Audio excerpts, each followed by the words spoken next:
Di hadapan kami ada dua pembicara. Yang pertama yaitu Maulana Azhar Hanif. Beliau adalah missionary in charge dari Amerika. Yang kedua adalah Dr. Zuhairi Misrawi yang biasa dipanggil Gusmis, merupakan tokoh muda Nahdlatul Ulama yang sering berkeliling dunia. So the word peace, salam or Islam, is universal as well. It didn't begin with the Arabic language. Shalom. Shalom is what a person in Hebrew would say. And shalom and salam is the exact same thing. A person from the Hindu faith may say shanti. Shanti is the same concept. They wish to be in complete peace. So the idea is that it's two aspects really. We as human beings must be peace within our own human family. Rasulullah SAW berpesan kepada kita ketika ditanya oleh para sahabat, wahai Rasulullah, apakah Islam yang paling utama? Lalu Rasulullah menjawab, Islam yang paling utama adalah afsus salam, sebarkan perdamaian, wa ita'amut ta'am, dan menyantuni orang-orang yang tidak mampu, baik yang kamu kenal maupun tidak kamu kenal. Jadi menurut saya kita sebagai Islam tugasnya adalah menebarkan perdamaian. Sebaliknya kalau kita orang Islam justru menebarkan kekerasan, saya kira kita tidak sesuai dengan identitas yang kita punya sebagai orang Islam. Jadi menurut saya memang kita butuh perdamaian dan kita harus menjadi inspirasi bagi dunia, menjadi agama yang terdepan mengajak, mendorong, menciptakan perdamaian dunia. Mungkin selanjutnya, in practice, now in America we have presidencies in between Hillary Clinton with Trump. Trump is a bit allergic to quote unquote the Muslim words. So how do you respond that candidate of American presidency, the next Mr. Trump, through the teaching of Islam? You know, what he has expressed is not just condemned by those who are Muslim, but anyone who has a concept of the world as it exists. Because the world, as we say now, is a small village. It's a small island. If you lived thousands of years ago, yes, perhaps you could say, anyone that is not part of us must go out of us. Because there was no way to connect with other parts of your world. You were your world, that was it. Your borders was the end of, they even say at some point in Europe, they believed that at the end of the border, the world ended and you would fall off, right? Yeah. But it just showed the mentality that people were very limited in scope. But now everyone recognizes we are a global family. We are interconnected and interdependent on one another. What happens in China affects someone in USA. What happens in Europe affects Africa. What is said by a politician in Russia is going to be felt by the person, even in the remote island. It could be Fiji Island or someplace. Because the relations globally, politically, and socially, we are moving around. America is, like Indonesia, a very pluralistic society. So many ethnic groups are there. So much history from the world has come there. Every single group, other than the Native Americans, who are now very small, because the first Americans, colonialists came and killed them, all are immigrant. So someone the other day laughed and said he's created a policy of immigration after he married his wife. Now he's talking stop the immigrants. You see? And Hudur Khliftul Masih, recently in Canada, asked this question. He pointed out the fact that, okay, you may want to stop the Muslims coming in, but what about the ones who are already there? how will you get them out?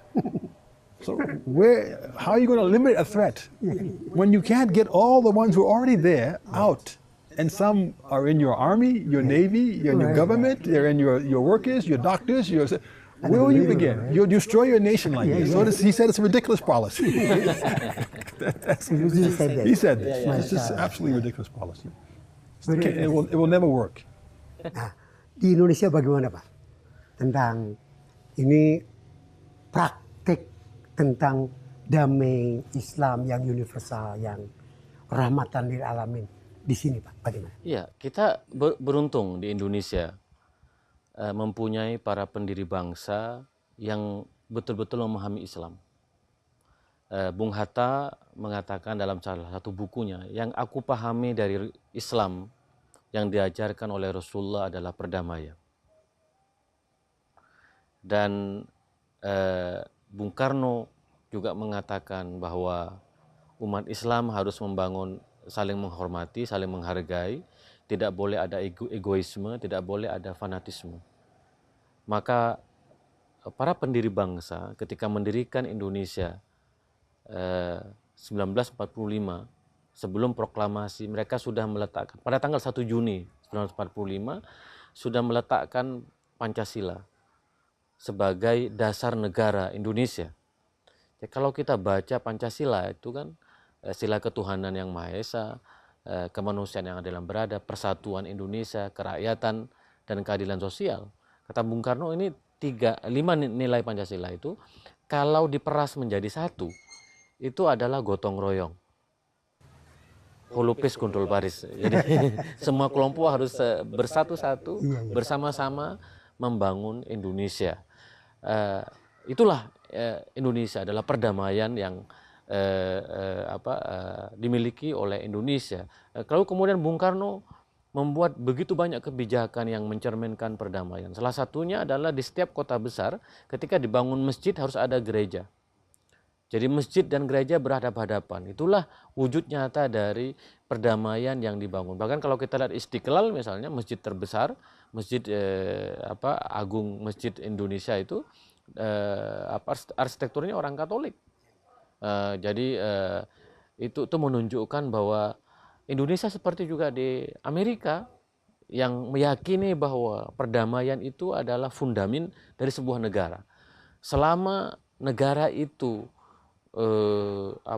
mempunyai prinsip perdamaian, mempunyai kebijakan yang mencerminkan kebudayaan, perdamaian, mempunyai kebudayaan yang mengusung prinsip-prinsip perdamaian, maka menurut saya negara itu akan kokoh. Selebihnya jikalau sudah tidak ada damai antara satu kelompok dan kelompok yang lain, menciptakan kecurigaan, kebencian, maka ini akan menjadi tanda-tanda buruk sebagai sebuah bangsa. Saya secara pribadi berharap Amerika sebagai contoh dari negara demokrasi, di negara demokrasi terbesar di dunia, itu akan tetap menjadikan perdamaian terhadap semua kelompok itu tetap terjaga, sehingga Indonesia juga bisa belajar dari Amerika. Sebaliknya Indonesia bisa memberikan inspirasi melalui Pancasila. Jadi Pancasila itu adalah salah satu common ground, common platform, adalah titik temu di antara berbagai kelompok untuk membangun perdamaian. Terima kasih banyak. Mungkin satu hal lagi, Maulana Azhar Hanif Sahib, Islam in USA as a minority. How could you respond or spread the love of universality into American people? Yes. The beauty that we are discussing today is the only source, only power of spreading truth. This is clearly mentioned in the Quran. And this is why we say there's no need to add any coercion, compulsion. Because what is beautiful, what is inherently good, a human being, by the faculty Allah subhanahu wa ta'ala has given him, can distinguish good from bad, right from wrong. No need of force. And this is the second part of La ikraha fi din. Qad tabayyana. It's clear. rushd min al-ghayy, that what is right and what is wrong. So for the American people, it's just a matter of engagement. The struggle is that up to now, which surprises even us as Muslims, after everything happened since 9/11, and all the talk has been about a war against the Islam and all the groups formed, there's still so much ignorance in the American people about what is Islam. They say up to 45% of Americans still have never in their lifetime met a Muslim. See? This is a chance. This is a great opportunity, because in the vacuum of this ignorance, you can begin to engage people and show them the human face of Islam, show them the beauty of the teaching, and begin to correct the misperceptions and misinformation that in some cases is systemically, driven into the people by media and other sources, to take them away from this faith by those who are groups who are opposed to Islam.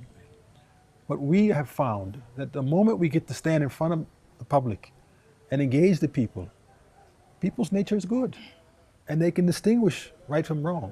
To this extent, soldiers who have left our nation and gone to Middle Eastern nations to fight wars have come back Muslims. See? Because they witnessed the Muslim society up close and personal. They met people and discussed with them. This is men and women. There's a very, case of a woman from England, Ivan. She went and was captured by the Taliban, but when they sat her down and said, "We will release you on one condition, go back and read Quran." When she went back and read Quran, she says, "This is such a beautiful book about women's rights. I want to be Muslim." See? So this is what we're seeing now, that the American public, despite all of the anti-Islamic rhetoric, we call it Islamophobia, when they get a chance to hear this truth, it still strikes their heart, and thus we grow. And lastly, what has been mentioned about Pancasila, the American Constitution guarantees freedom of religion. Right. No one can deny my right to profess and preach my faith. You may not like what I say, but you have to let me say it. That's the beauty of America. It allows us to grow as a group. And this was the difference in Mecca and Medina. In Mecca, there was no chance to preach openly and freely. In Medina, once it started, then you see so many people joined Islam. Not because of war, because of peaceful engagement with people. This was the winning formula for Islam. Alhamdulillah. So, I think we come to the end of this session. Mungkin dari Gusmis ada pesan bagaimana untuk masyarakat dunia yang mendengar MTA kami. Silakan. Ya, kita sebagai umat Islam sekali lagi harus bekerja keras untuk memberikan contoh yang terbaik, bahwa kita sebagai Muslim semata-mata hanya menjalankan ajaran Rasulullah tentang hidup damai, tanpa kekerasan, dan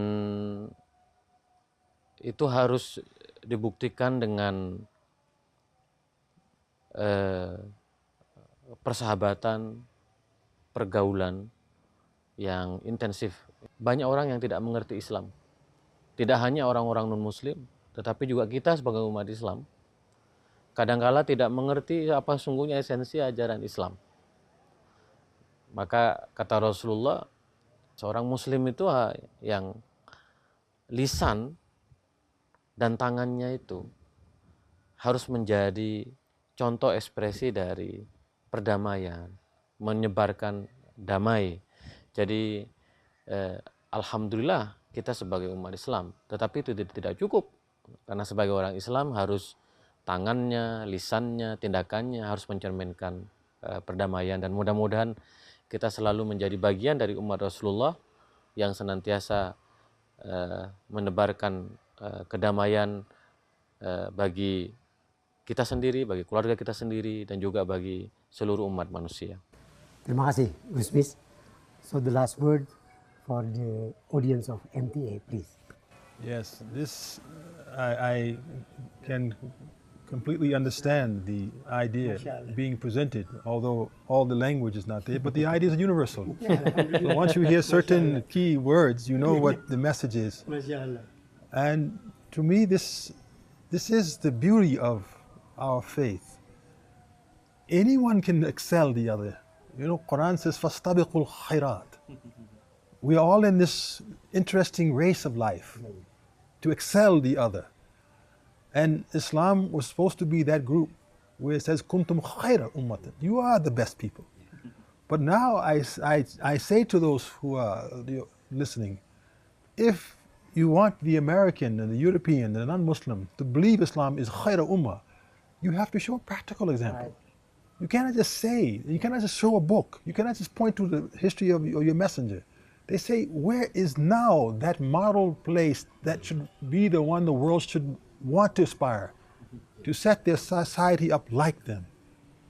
And this could be Indonesia, the most populous Muslim nation in the world, if they began, like the Quran says, follow purely the teachings of Islam, purely the example of the messenger, the book, the sunnah, and for that, then they should reject the current extreme and violent, intolerant attitude coming out of that quarter that used to be Islam, which is now reversed back to that same level which was before the advent of Prophet Muhammad.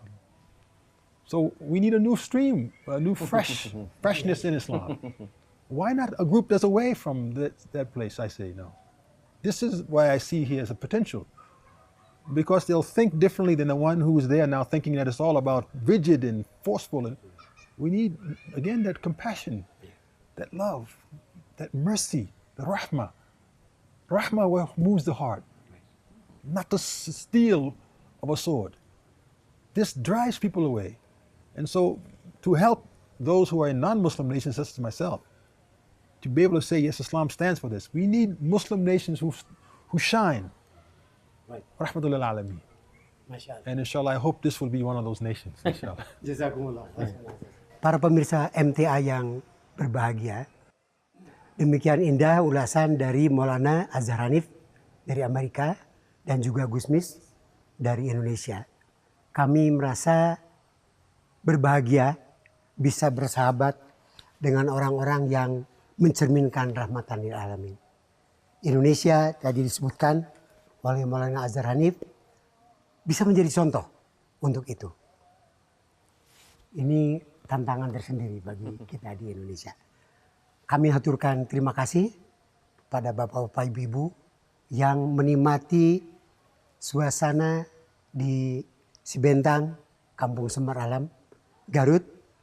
Maybe some days everyone all over the world would come to this 18 degrees Celsius to 23 degrees Celsius of heavenly atmosphere.